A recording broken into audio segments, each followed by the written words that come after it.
Hello दोस्तों, मेरा नाम है विवेक और हर रोज की तरह आज भी आपके लिए एक भयानक हॉरर स्टोरी लेकर आया हूं। कहानी है राजस्थान के एक रहस्यमयी किले की। कहानी को स्टार्ट करने से पहले आपका नाम और आप इस कहानी को किस जगह से सुन रहे हो कमेंट करके रखिए। तो चलिए कहानी को स्टार्ट करते हैं। राजस्थान के एक छोटे से गांव में एक प्राचीन किला था जिसका नाम था काल भैरव किला। यह किला गांव से लगभग 5 किलोमीटर दूर एक सुनसान पहाड़ी पर स्थित था। किला कई वर्षों से वीरान पड़ा था और लोग इसे भूतिया मानते थे।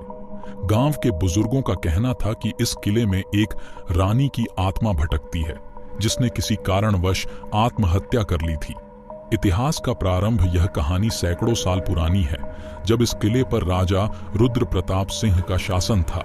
राजा अपनी प्रजा के लिए एक दयालु और न्यायप्रिय शासक थे, परंतु उनकी रानी पद्मिनी एक अद्वितीय सुंदरता की मूरत थी। रानी पद्मिनी का मन राजमहल के सुखों में नहीं लगता था।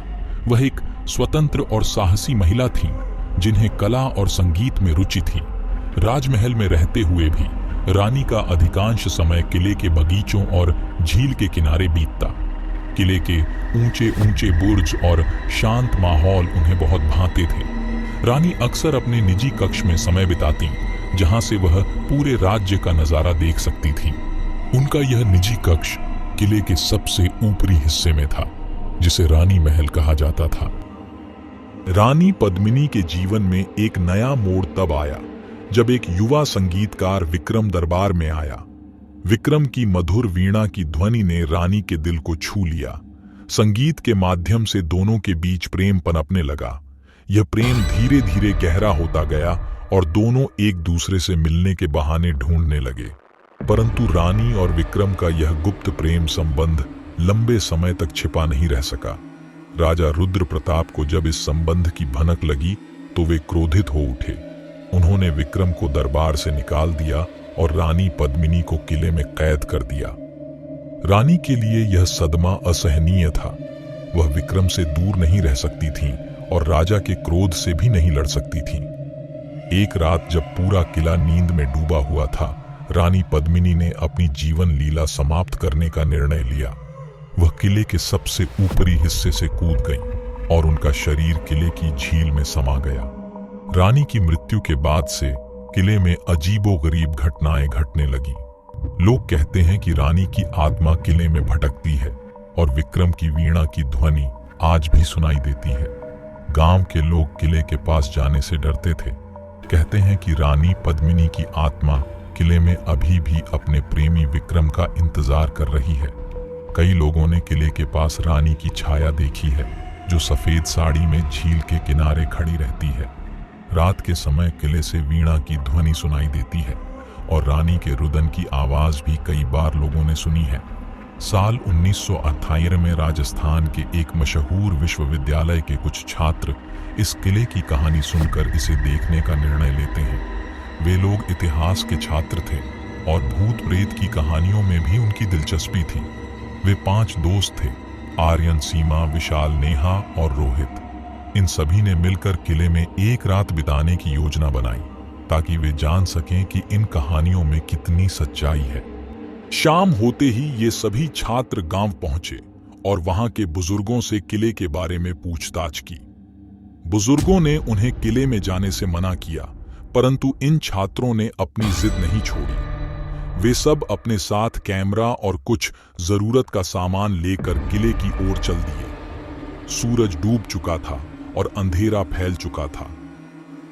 किले के अंदर प्रवेश करते ही छात्रों को एक अजीब सी सिहरन महसूस हुई।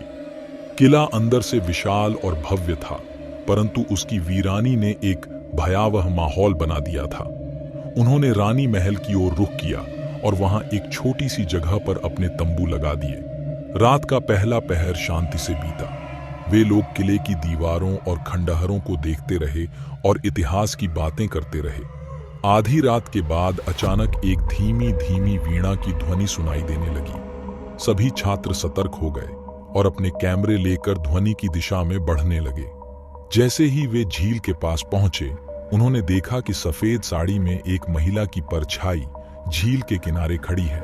सभी के रोंगटे खड़े हो गए। यह दृश्य इतना डरावना था कि वे बिना कुछ सोचे समझे भागने लगे। अगली सुबह वे लोग अपने अनुभव के बारे में गांव के बुजुर्गों को बताने गए। बुजुर्गों ने उनकी बात सुनी और उन्हें रानी पद्मिनी की कहानी सुनाई। उन्होंने बताया कि रानी की आत्मा विक्रम की प्रतीक्षा में है और वह अपनी अधूरी प्रेम कहानी को पूरा नहीं कर पाई है। यह सुनकर छात्रों ने निर्णय लिया कि वे इस रहस्य को सुलझाने के लिए किले में वापस जाएंगे। उस रात वे फिर से किले में गए, परंतु इस बार वे पूरी तैयारी के साथ थे। जैसे ही रात गहराने लगी, उन्होंने रानी महल में जाकर रानी पद्मिनी की आत्मा से प्रार्थना की कि वह शांति प्राप्त करे और अपने प्रेमी विक्रम के साथ मिलन का मार्ग खोजें। रात गहरी हो चुकी थी और चारों तरफ सन्नाटा छा गया। अचानक एक तेज हवा का झोंका आया और एक दरवाजा जोर से बज उठा। सभी छात्र डर के मारे सतर्क हो गए। उन्होंने महसूस किया कि कोई उन्हें देख रहा है। अचानक आर्यन चीख पड़ा और जमीन पर गिर गया। बाकी दोस्त घबरा गए और उन्होंने आर्यन को होश में लाने की कोशिश की, परंतु वह बेहोश ही रहा। जैसे ही वे आर्यन की मदद करने की कोशिश कर रहे थे, सीमा ने देखा कि झील के पास वही सफेद साड़ी में महिला खड़ी थी। उसने डर के मारे चिल्लाया और सभी उसकी दिशा में देखने लगे। महिला धीरे धीरे उनकी ओर बढ़ने लगी। उसकी आंखें लाल थीं और उसके चेहरे पर भयानक क्रोध था। डर के मारे सभी छात्र इधर उधर भागने लगे। नेहा, जो बहुत ही डर गई थी, किले की छत की ओर दौड़ी और अचानक उसकी चीख सुनाई दी। विशाल और रोहित ने उसे ढूंढने की कोशिश की, परंतु वह कहीं नहीं मिली। कुछ ही पलों में रोहित भी गायब हो गया। विशाल अकेला बचा था और उसकी सांसें तेज हो रही थीं। उसने देखा कि रानी पद्मिनी की आत्मा उसके सामने खड़ी है। उसने विशाल को अपनी तरफ खींचा और उसकी आंखों में झांका। विशाल की आंखें पलट गईं और वह बेहोश हो गया। अगली सुबह गांव वालों ने छात्रों की लाशें किले में पाईं। आर्यन, नेहा, रोहित और विशाल की रहस्यमय परिस्थितियों में मृत्यु हो चुकी थी।